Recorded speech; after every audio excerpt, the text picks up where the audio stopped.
po kaming parang hopeless na kami, Senator Bato eh. Wala nakakampi ang taong bayan and we're looking forward nakakampi namin kayo. Wala po kaming aasahan sa PIDEA. Wala rin kaming aasahan kay Kuting. Nandiyan na pag dinedman nyo to, ang pulburon letter, checkmate kayo dito. Madanda. Ito ang wow trending. Sulat ng agent sa PIDEA natanggap na at pati sa Office of the President ay na-receive na din daw nila. Pero bakit sobrang tahimik ng PIDEA sa issue na ito? Dahil dito, merong challenge si Madam Maharlika kay Senador Bato de la Rosa na kung totoong para ka sa bayan, Senador Bato, dapat na i-push mo na magkakahiring sa Senado sa issue na ito ng PIDEA leaks. Matapos nga na ilabas ni Maharlika ang issue ng pulburon ni Marcos Jr., nag-comment di umano si Senador Bato de la Rosa na hindi pa nakakarating sa kanya ang sulat ng agent. Ang katahimikan daw na ginagawa ngayon ng ahensya ng PIDEA sa sulat ng agent ay kumpirmado na para makalimutan ng taong bayan ang issue ng pulburon. At ang sulat ng agent na inamin niya na totoo ang inilabas ni Maharlika na kopya ng report ng PIDEA. At dagdag pa ng agent na siya mismo ang nag-interview sa asset nila na labas-pasok di umano sa kondo kung saan sila sumisinghot ng pulburon. Imbis na ipatawag ang agent na sumulat sa PIDEA, sa Office of the President at pati na rin kay Bato de la Rosa at pati sa Congress para malaman na totoo ba talaga ang isiniwalat ni Maharlika o mas maganda na dalhin sa Senado, tila ba nakakadismaya ang nangyayari? Wala yang magagawa si Senador Bato de la Rosa. Siguradong titiklop din yan kung walang mangyayari kung merong Senate hearing dahil katulad ng issue ng PCSO na inamin mismo ng abogado na pwede silang gumawa ng fake winner, dedmahin ang mga exposed laban sa administrasyon na ito para hindi na mapag-usapan pa sa social media dahil wala tayong aasahan sa mga mainstream media na kinain ng bulok na sistema. At si Senador Bato, umurong ang bayag. Kapag hindi mo pinaiimbestigahan yan, Senador Bato, hindi ka namin iboboto sa 2025. Senador Bato de la Rosa, takot kayata sa bangag na admin? Kaya ito ang komento ng mga netizen. Senador Bato, kailangan ng taong bayan ng katotohanan. Ipakita mong hindi ka duwag, gawin mo ang trabaho mo. Senador Bato, pagkakataon na po ninyo na mapatunayan na para kayo sa taong bayan. Sir Bato, it's your opportunity para malaman ng taong bayan ang katotohanan. Ikaw pa naman ang tao na against sa drugs. People are watching. Senador Bato, ikaw na lang ang pag-asa namin and it's your sworn duty as Chairman on Senate and Dangerous Drugs. Kung magbibingihan ka lang dito, Senador Bato, baka wala nang maniniwala sa'yo. Antayin natin lahat ng pagtawag ni Senador Bato sa Senado. Senador Bato, kilos na, kawawa na ang taong bayan. Paano na lang kaming mga libo-libong OFW dito sa Hong Kong at Macau? Oras na magkakagyera ang Pinas at China. Isipin nyo naman kami, ikaw na lang ang pag-asa namin. It's about time, Senador Bato, if totoong may paninindigan ka sa katotohanan at hindi ka maduwag para magkaalaman hanggang saan ang katapatan nyo sa taong bayan. Sir Bato, please do your share. Time for you to shine. Please, we have to think our future. Salamat, Senador. Go, go, go. Maisog. Hindi po yan pansinin ni Senador Bato de la Rosa kasi po malaking tao ang babanggain niya. Wala na po siyang matatanggap na milyon. Madalas sabihin ni Senador Bato na wala siyang kinakatakutan kahit sino, lalo at para sa bayan. Magagawa kaya niya ngayon? At ikaw, Kuting, kayo lahat, Abalos, okay? Maghamunan tayo. Total mayayabang kayo, mga jutang genemes kayo. Napag-alaman natin na natanggap na po ng PIDEA ng opisina ni Lazo noong April 7 ang letter ng PIDEA agent na kung saan mangre-raid sana doon sa 46C kung nasaan si Bongnet at si Terry doon sa Rockwell. Alright? Di ba ang sabi ni Lazo, ang sabi ng Malacanang, ang ang ating dokumento na ipinakita sa inyo ay AI generated. Okay?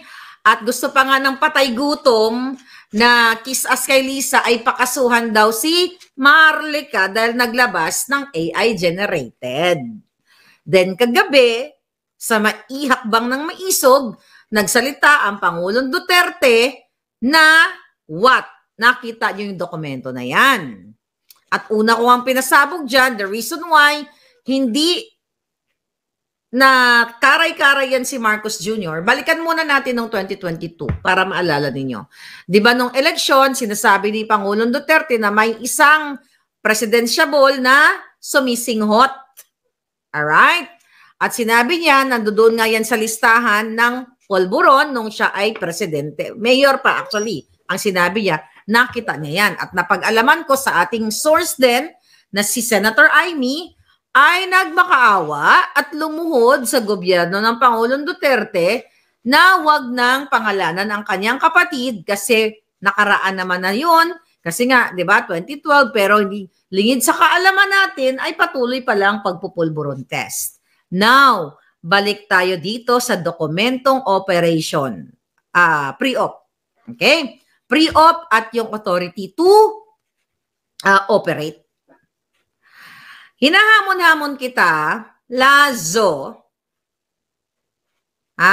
Ngayon, nagyabang-yabang kayo dyan na may nahuli kayong 13 billion na shabu-shabu. Mamaya papunta ako dyan. Nagyayabang kayo pero hindi nyo makaray-karay kung sinong may-ari. I'll talk about that later. Sa mga kababayan, breaking news na tinanggap na o na-receive na ang dokumento ng office ng presidenteng kuting ninyo. Again, nilista ko dito dahil ito ang sabi sa akin ng puting ahas. April 8, received ng Malacanang Records. Okay? Ayon sa ating puting ahas sa Senado, na-receive din ang dokumento, ang sulat ni agent noong April 8 at ang PIDEA April 8. Diba?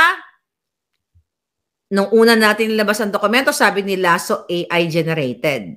So para magkaalaman tayo, Lazon at Kuting Junior, presidential communications na nagpapakalat ng fake news.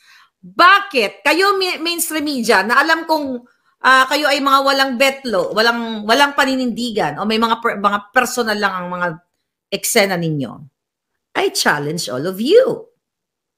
Ano ang challenge? Presidential communications, ikaw, Jotok, Buangkang, lahat kayo mga jutang ginimes kayo, bakit hindi kayo mag-release ng statement na ang opisina ni Kuting ay natanggap niya na ang sulat ng agent? Okay? Na sinasabi niya dito, ito yung nilabas ko mga palangga. Remember that? Ang sabi ni agent, Dear Undersecretary Lazo, greetings, di ba?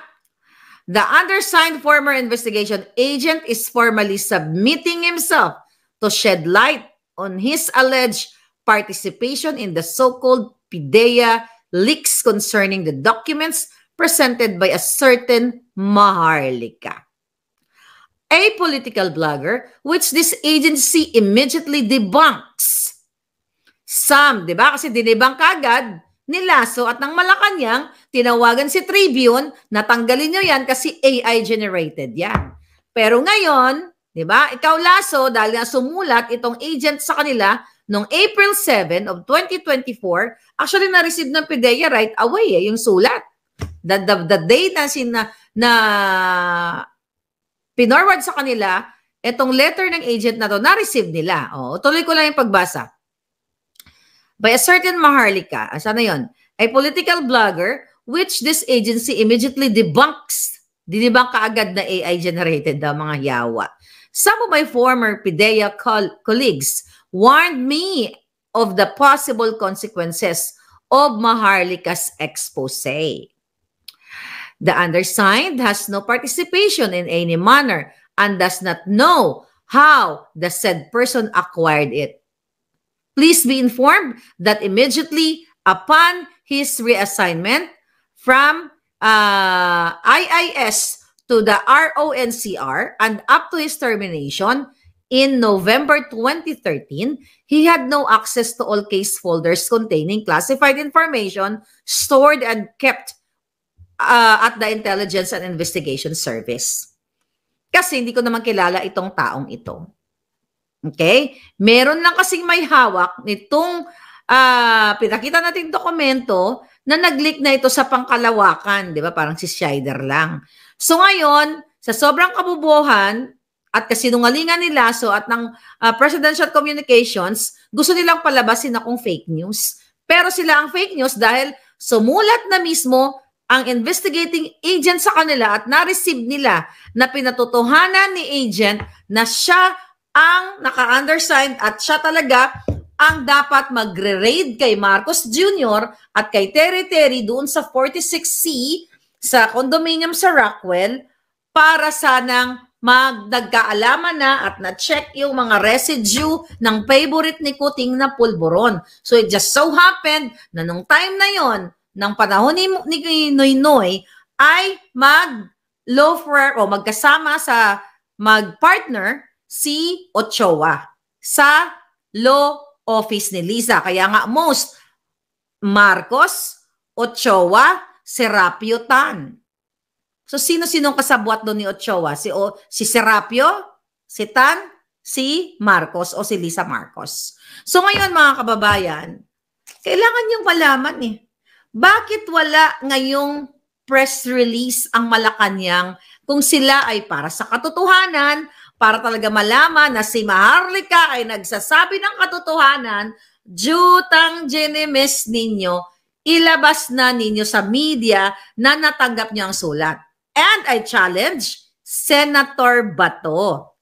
Senator Ronald Bato, kayo na lang po ang pag-asa namin dyan kasi kayo ang chairman ng committee sa Pulburon. So para makagawa po kayo ng tama at para kayo bumango sa taong bayan, which we are willing to embrace you, ganon no? Sa ngalan ng katotohanan, na-receive nyo na rin. Kasi may nag-message nga sa akin, di ba, doon, ang sinabi mo, General, Senator Bato, basahin ko lang, may nag-message sa akin. Is it signal? Teka, I know. Wait. Okay, tingnan ko Basahin ko lang, Senator Bato, ang iyong mensahe. Ang mensahe ng mga pulburonik na si Kuting-Kuting. Teka, kasi yung mensahe sa akin ni Palangga. Nawala na yon. Nag-comment kasi doon si Senator Bato doon sa PDEA, tingi. Di ba? Tingi. Nasaan na ba yun? Haba kasi. Okay. Nasaan na may mga mensahe dito? Okay. Dami kong messages. Di ko na alam kung sino mga puting as. But anyway, di ko na makita. Okay. Senator Bato, I hope, I know legit yung comment mo doon na sinabi mo, I think, that was last week, na sinabi mo na hindi pa nakakarating sa'yo yung letter na binasa ko kanina. Ituloy nga natin tong letter. Sabi dito sa second paragraph, concerning the classified information relative to the documents that the political blogger is allegedly referring to against actress Soriano and politician Bongbong Marcos and others. It is common knowledge at the agency's compound that the undersigned was the one who personally interviewed the said confidential informant on March 10, 2012 at the IIS. Alright, office in front of some IIS personnel who were present at the time. And the said interview was reduced to a sworn statement. The following day, upon taking the witness deposition, he immediately prepared the pre-ops and the authority to operate for possible casing and surveillance, a process under the PDEA Manual of Operations before the conduct of any anti-drug cooperation. Para nagkukwento lang ako ng storybook. Mag-storybook tayo. Unfortunately, the then Deputy Director General for Operations halted that supposed planned anti-drug operation of unknown reasons. So tama ang ating impormasyon na may nag-stop ba, may pumigil. Following the guidelines on document security, all the acquired classified documents were securely placed in folder with the blue cover sheet, confidential drugs inside the suspected high-end condo unit at the sworn statements given by the CI or the confidential informant, including the memo dated March 10, 2012, addressed to the IIS together with the pre-ops and authority to operate, were securely stored and kept at the IIS office. If all those classified documents were continuously, spread to unauthorized persons, the highest possibility is that they could be used for personal and political reasons. Please spare me from this mess. During the late President Aquino's administration, I suffered deeply from this agency's former crooked chief. Okay, if warranted, I am more than willing to submit myself to any formal inquiry your office conducts. I am hoping that this letter will merit your utmost attention.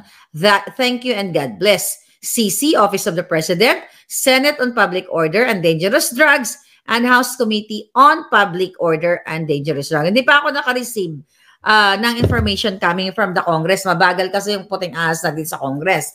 But ganun pa man, mga kababayan, natanggap na ng Office of the President pero bingi-bingihan sila. Ikaw, Lasso, natanggap mo na. At ang balita ko, pinag-meeting mo yung mga agent. Tamang duda ka na naman, tamang hinala ka na naman, naaning ka na naman, at pinagdududahan mo na naman yung mga tao dyan sa PDEA. The reason na lumalabas itong mga dokumentong ito, kasi sukang-suka na sa'yo ang mga PDEA agents dyan. Lahat dyan, kung sino pa man dyan, sa ginagawa mong kababuyan sa ahensya ng PDEA. And you, Senator Bato, ulit-ulitin ko, since nag-comment po kayo sa comment section na hindi pa nakakarating sa inyo ang sulat, ngayon gawin niyo po yung trabaho niyo. Ipa-check ninyo sa inyong opisina dahil nandiyan na. Since sa batas, based nga doon sa IRR, na explanation ni Attorney Glenn Chong, na kapag kayo ay nakatanggap ng reklamo ng mga taong bayan, required kayong sagutin within 15 working days. So, tignan natin ang kalendaryo. Senator Bato, kung natanggap mo ng April 8 at ang Office of the President, well, definitely wala tayong aasahan sa Office of the Kuting. Wala po tayong aasahan sa Office ng PDEA. Ang meron lang tayong aasahan at ipipressure natin ang bonggang-bongga since nag-comment si Senator Bato sa ating Facebook page, I challenge you, Senator Bato, dumating na po April 8, so 9 is holiday, so that's 8, di ba? 1 working day yan. 8, 10, 11, 12, okay? Ang Saturday, Sunday, hindi kasama. So 15, so 5 days, okay? 15 na, di ba? Linggo na, Monday na ngayon sa Pilipinas. So meron tayong 8, tama ba? Okay, 5 days, so meron pa tayong 10 araw. So, wag nyo nang paabutin, Senator Bato, ang pang 15th day. Since nag-comment ka naman ng bonggang-bongga, baka naman, pwede mo nang ipacheck ngayon. Kung wala ka sa opisina, pwede mo naman itawag sa iyong mga staff dyan na, hey, si Maharlika, yung nga bells, nagbratatatatat na naman. Kasi nakarating to sa akin, tandaan ninyo, ang mga puting ahas, kumadami yan. Meron sa opisina ni Kuting, sa opisina mo Lasso, kahit sa opisina mo, Senator Bato. So, please do the right thing. Okay? Do the right thing since kinonfirm naman na ito kagabi ni Pangulong Duterte at magkaalyado naman kayo ni Pangulong Duterte sa ngalan ng bayan kasi wala na po kaming parang hopeless na kami, Senator Bato eh. Wala nakakampi ang taong bayan. We're looking forward, nakakampi namin kayo. Wala po kaming aasahan sa PDEA. Wala rin kaming aasahan kay Kuting. Nandiyan na pag dinedman nyo to, ang pulburon letter nitong agent, mati-checkmate kayo dito. Madadama kayo o checkmate ko kayo lahat. Kung alam nyo ang ibig ko sabihin. Hindi mo pwedeng i-deny to, Lazo. Although sinungaling kayong lahat dyan sa mga kampo ni Kuting. Ako gusto ko yung sampalin ng ebidensya. Pero mga palangga, hold your breath. Kasi hindi lahat ng mahawak ni Marlica ay pwede nating ipakita. Merong proper form.